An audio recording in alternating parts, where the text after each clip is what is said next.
I need to be honest with you before we start. I almost did not upload this video. I recorded it, I watched it back, and then I sat with it for 3 days, asking myself whether this was something I should put into the world. Because there is a difference between sharing something interesting and sharing something that carries weight. And what I found in these charts carries weight. I feel it in my body every time I look at them. The charts show a date for Iran, a specific window, not a vague season, not a general year, a window narrow enough that I can point to it and say, there, right there. That is when the pressure peaks. And I am going to walk you through exactly how I found it, step by step, so you can see it with your own eyes. But first, I want to talk to you for a moment, not about the charts, about you. Because I think I know something about the person who clicked on this title. You are not someone who watches astrology videos for entertainment. You are someone who cross-references. You check the transits and then you check the news. You have a tab open to Reuters and a tab open to an astrology forum, and you toggle between them at 10:30 at night because somehow, impossibly, they are telling you the same story. And you have never once been able to explain that to another person without watching their face change. You have been tracking what is building in the Middle East. Something in you has been quietly reading a pattern that the people around you either cannot see or refuse to talk about. And you have learned to keep that part quiet. Because the last time you mentioned planetary cycles in a conversation about geopolitics, someone looked at you like you had lost your mind. So now you carry it alone.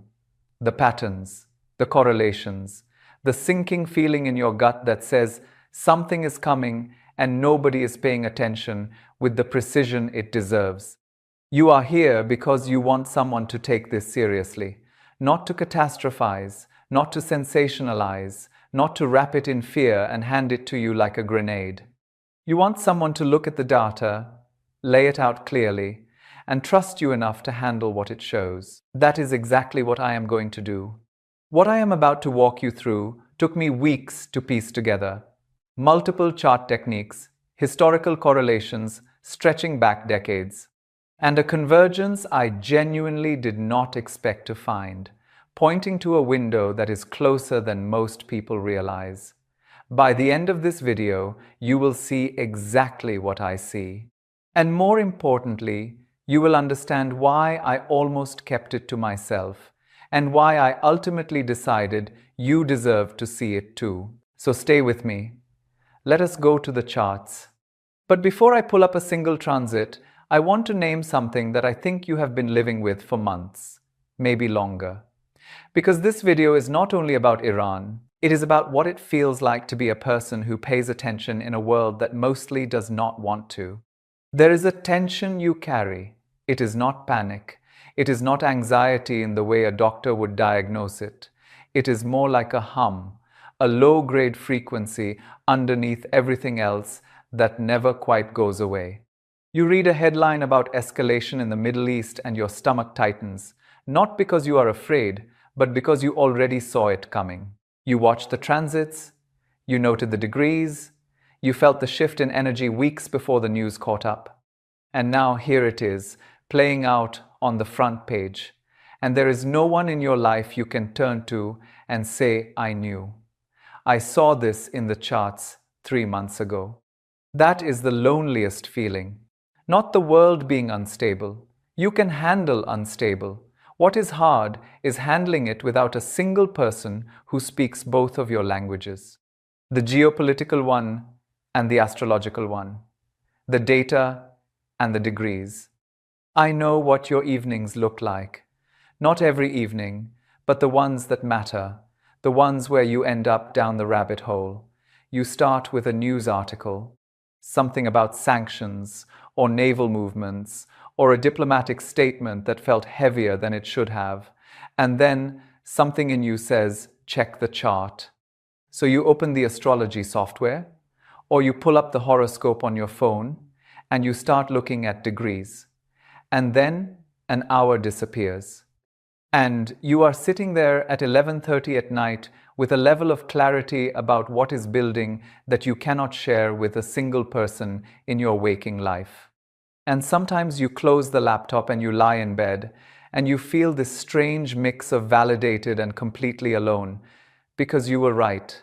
The pattern's held, again, and no one will ever know. I know. I carry it too. And what I want you to understand right now, before we go any further, is that your instinct to track these patterns is not paranoia. It is intelligence.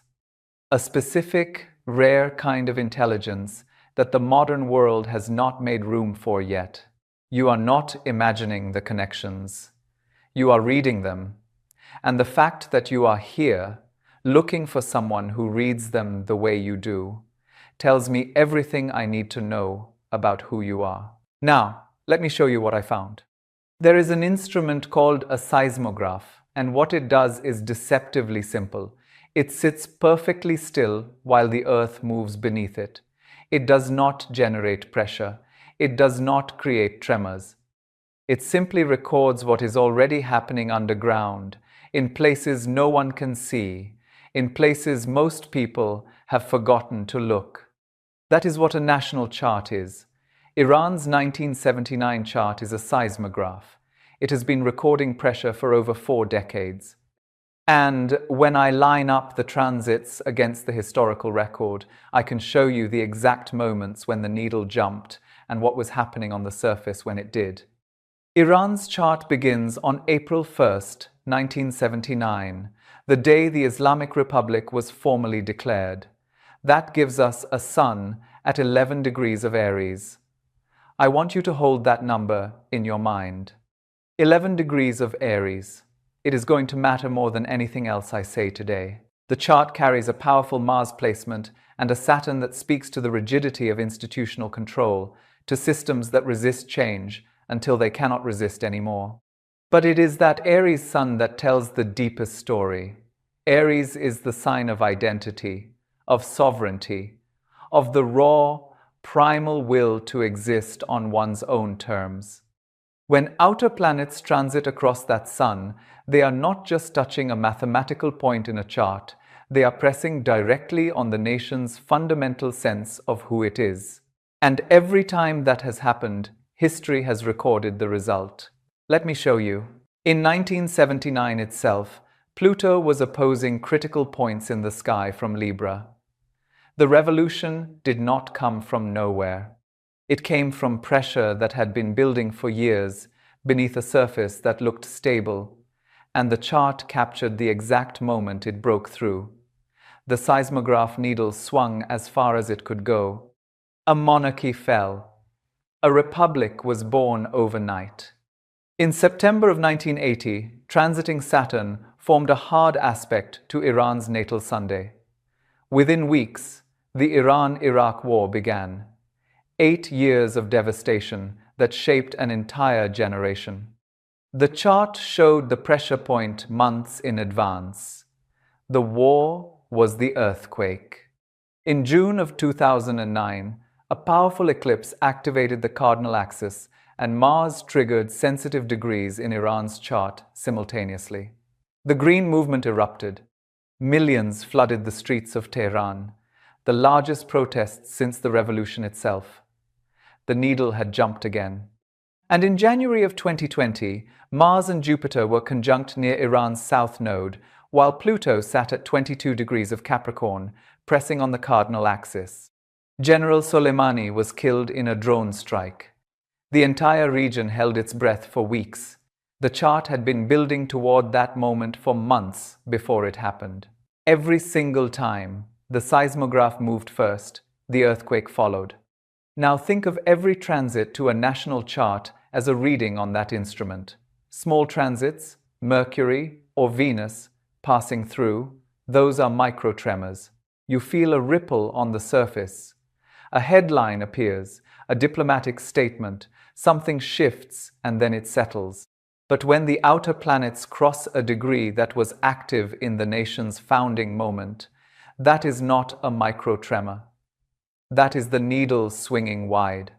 That is pressure that has been building for years, finally reaching the point where the ground cannot hold it anymore. And here is what is happening right now. Saturn entered Aries in 2025. That alone would be significant. Saturn in Aries brings a heavy, restructuring energy to everything Aries represents: identity, autonomy, the right to act, the will to exist. But Saturn is not alone. Neptune also moved into Aries. And when Saturn and Neptune occupy the same sign at the same time, the themes become unmistakable. Dissolution of old structures. The collision between what is real and what has been an illusion for decades. Boundaries that either solidify under pressure or collapse entirely. Remember the number I asked you to hold. 11 degrees of Aries. Iran's Sunday. The core of the nation's identity in the chart. Saturn is moving through Aries degree by degree, and as it approaches 11 degrees, it will form an exact conjunction to Iran's natal Sunday Saturn, sitting directly on top of the nation's core identity. In mundane astrology, this is one of the most significant transits that can occur for any country. It signals a period of profound reckoning, a confrontation with reality that cannot be postponed. A moment where the structures that define the nation are tested to their absolute limit. But that is the slow pressure, the tectonic shift building over months. The thing that made me stop, the thing that made me sit with this video for 3 days before uploading, was the trigger. Because there is a window where Mars forms a hard square to that same 11-degree point, while Saturn is within 1 degree of the conjunction. And Neptune is already in the early degrees of Aries, dissolving the ground beneath everything. Mars is the trigger planet. In mundane astrology, Mars is always the match. Saturn builds the pressure over months. Neptune dissolves the certainty. But Mars is the moment the seismograph needle swings. That convergence points to a window in the autumn of 2026, late October into the first 2 weeks of November. That is when the geometry locks into place. Saturn within 1 degree of Iran's Sunday, Neptune in the early degrees of Aries, blurring the boundaries of national identity, and Mars lighting the fuse from a 90-degree square. 3 separate pressure systems, 1 fault line. That is the date, and this is why I hesitated. Not because the date is not real, it is. The math is clean. The historical pattern holds. Every technique I used points to the same narrow window, but because a date without context becomes fear. And fear without understanding becomes paralysis. And I did not make this video to paralyze you. I made it to prepare you. So here is what I need you to understand about what this date means and what it does not mean. The planets describe the quality and intensity of energy. They do not write headlines. They do not tell us whether this window will manifest as military escalation, as a dramatic internal revolution, as a regime crisis reaching a breaking point, as economic collapse, or as a geopolitical realignment that changes the entire region's trajectory. All of those are possible expressions of the exact same planetary geometry. Saturn, conjunct a national sun, has meant different things in different charts throughout history. Sometimes it means a leader falls. Sometimes it means a border is redrawn. Sometimes it means a nation goes through something so difficult that it emerges fundamentally, irreversibly changed on the other side. And sometimes, rarely but powerfully, it means a breakthrough. A moment where the old order cracks and something truer begins to surface from underneath. I do not know which version this will be. No honest astrologer would claim they do. But I know the energy is real. I know the window is narrow and specific. And I know that you are better off understanding it than being caught off guard by it. And here is what no one ever tells you about seismographs. Someone has to watch them. Someone has to sit in a room, often alone, often late at night, reading a needle that most people do not even know exists, and the world does not celebrate that person, not when the ground is quiet, not when the sky looks clear and the streets are calm and everyone else has gone to bed. In those moments, the person watching the needle looks obsessive. They look like they are searching for problems that are not there. But they are not searching for problems. They are searching for the truth about what is happening beneath the surface. And that is a fundamentally different thing. If you are someone who reads charts and reads headlines and tries to hold both at the same time, if you have a notebook somewhere, or a spreadsheet, or even just a running list in your head where you track the transits alongside the news, testing quiet correlations that no one in your daily life would take seriously. If you have ever closed a browser tab quickly because someone walked into the room and you did not want to explain why you were studying a 46-year-old national chart at midnight, I need you to hear this. You are not the earthquake. You are the one who saw it coming. And the fact that you watch, that you pay attention, that you refuse to look away even when looking makes your chest tight and your mind race, that is not a flaw in you. That is the most necessary thing about you. The world does not need more people who look away. It needs people who watch the needle with clear eyes and a steady heart. That is what you do. That is why you clicked on this video. Not because you are afraid of what is coming, because you care enough to understand it before it arrives. And now let me tell you what the charts show after the pressure. Because this is the part I held on to when I was deciding whether to share this with you. Every tense transit separates, every conjunction peaks, and then the planets move apart. The window I showed you, that autumn convergence, it is intense. I will not pretend otherwise. But by early 2027, Saturn moves past Iran's Sunday. The exact conjunction breaks. The pressure begins, slowly, to release. And what Neptune in Aries will be doing over the years that follow is something that has not happened in over 160 years. It is dissolving old illusions about identity, about sovereignty, about who gets to decide the future of a nation and its people. That energy does not sound like destruction to me. It sounds like the beginning of something we do not have language for yet. Iran's chart was born in revolution. Its national identity, astrologically, begins with upheaval and transformation. That means the chart already knows how to do this. It knows how to break and reform. It knows how to survive pressure that would shatter something less resilient. And when I look at the long arc of the outer planets moving through Aries over the next decade, what I see is not an ending. It looks like a turning point. The kind that only comes when sustained pressure finally reaches the moment where something has to give. And what gives might not be what anyone expects. It might be better. It might be the thing that no one saw coming because everyone was too busy bracing for the worst to imagine something beyond it. That is the hope I want you to carry out of this video. Not naive hope, not denial.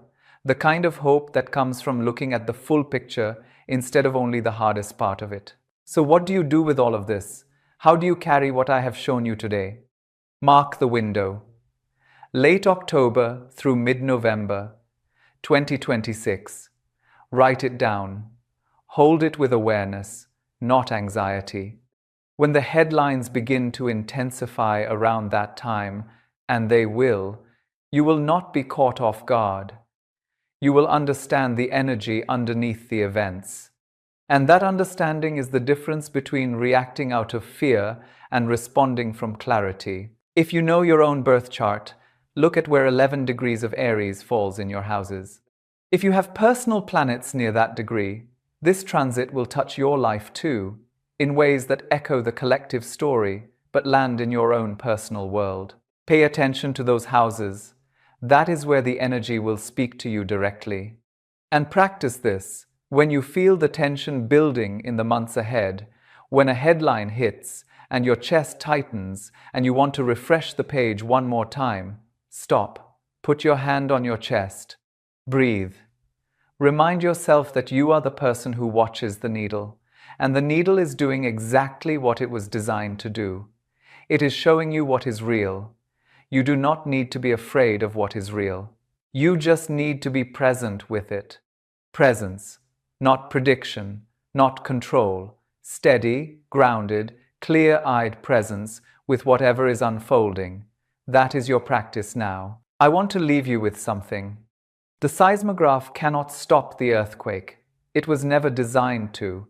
It was designed to do something just as important, to make sure that when the ground shifts, someone knows, someone is awake, someone is paying attention. You are that someone. Whatever these charts show, whatever this autumn window holds, you will not be standing in it blind, not because you can control what happens next, but because you chose to watch. You chose to track the patterns when it would have been so much easier to look away. You chose to sit alone at 11:30 at night with a chart on your screen and a knot in your stomach and keep looking anyway. That is not fear. That is the deepest kind of courage I know. I was not sure I should share this.